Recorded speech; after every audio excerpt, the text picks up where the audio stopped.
Hello, today we'll be going over the rules for derivatives and how to apply them. So, if we need to take a derivative of two separate variables, we can actually just take the derivative of the first one and add it to the derivative of the second one, which is the same as a prime plus b prime. The next rule is the power rule.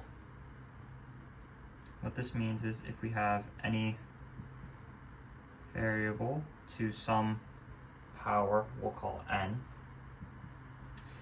it will be equal to n times x and then the power minus 1. The next rule that we have is the product rule. So if we have to take the derivative of, we will call a times b. In order to solve this, we will do the derivative of a times b plus the derivative of b times a. The next one is the quotient rule.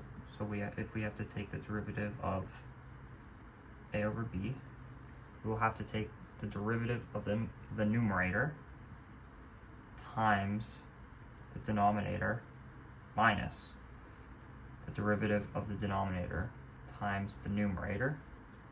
Then all this is going to be over the denominator squared.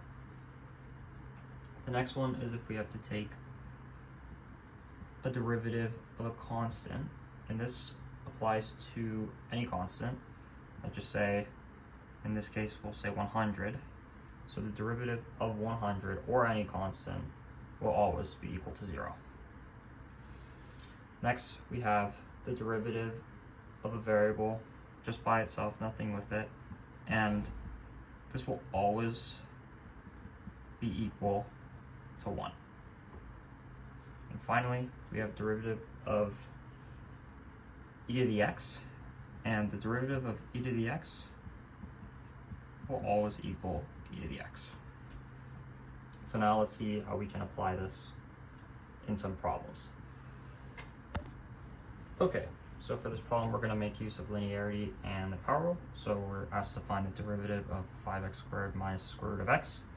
So in order to take the derivative of 5x squared, we're going to take n, which is the squared right here, and we're going to multiply it with the 5. So we'll have 10 right here, and then we're going to do n minus 1 for the exponent. So we will have x n minus 1 minus, and then now we have the square root of x, but the square root of x can also be written as x to the 1/2.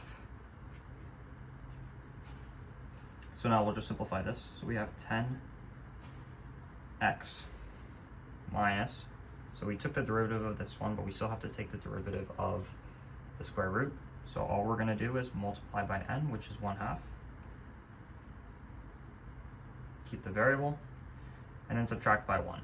So 1/2 minus 1, which is negative 1/2. And this is the final answer.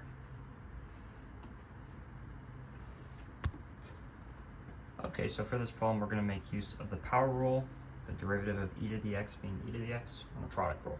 So what we're going to do first here, to take the derivative of this, we see that these two are being multiplied and we need to take the derivative of them. So what we can do here is we have to take the derivative of the first one, which is e to the x, and using this rule here, the derivative of e to the x is e to the x. So now we multiply by the second term.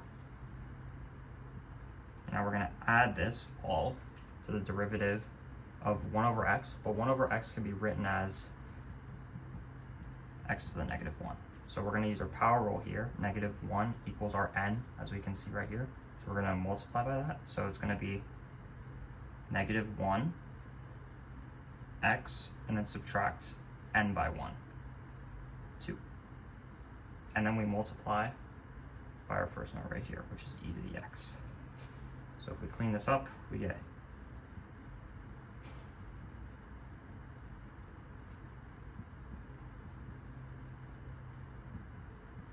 which all equals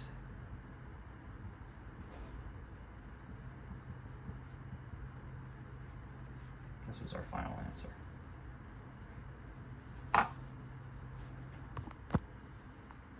Okay, so for this problem, we're going to make use of the power rule, the derivative of a constant equals 0, and the quotient rule.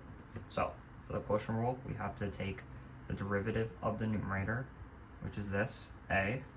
So that will be, we have to take the derivative of 2x. So, as you can see here, our n is 1. So that means we're going to multiply by n and subtract by 1. So this will be 2 times 1 x to the 1 minus 1, which is just 2. Now, we're going to add by the derivative of our constant 2 here, which is just 0. All this is going to be multiplied by the denominator, 5x squared. And we're going to subtract by the derivative of the bottom. So our n here for this power rule is 2, so we're going to drop it down and multiply it by that, by 5, so we get 10. And then we're going to subtract it by 1. So it's going to be x to the 1, which is just x. And then we're going to multiply this by our numerator. And the bottom is just going to be the denominator squared. So we can simplify this.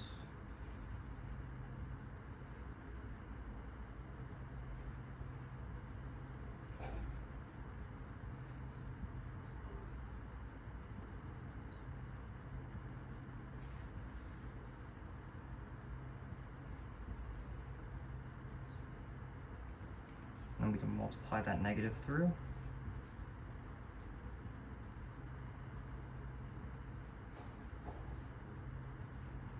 Sorry, this is a little messy. Subtract by 10 here, so we get negative 10x squared minus 20x all over 25x to the 4th. So now we can cancel out an x from each number. So we have a negative 10x minus 20 over 25x to the 3rd. Now here we can factor out 5 and then cancel it through, so we will be left with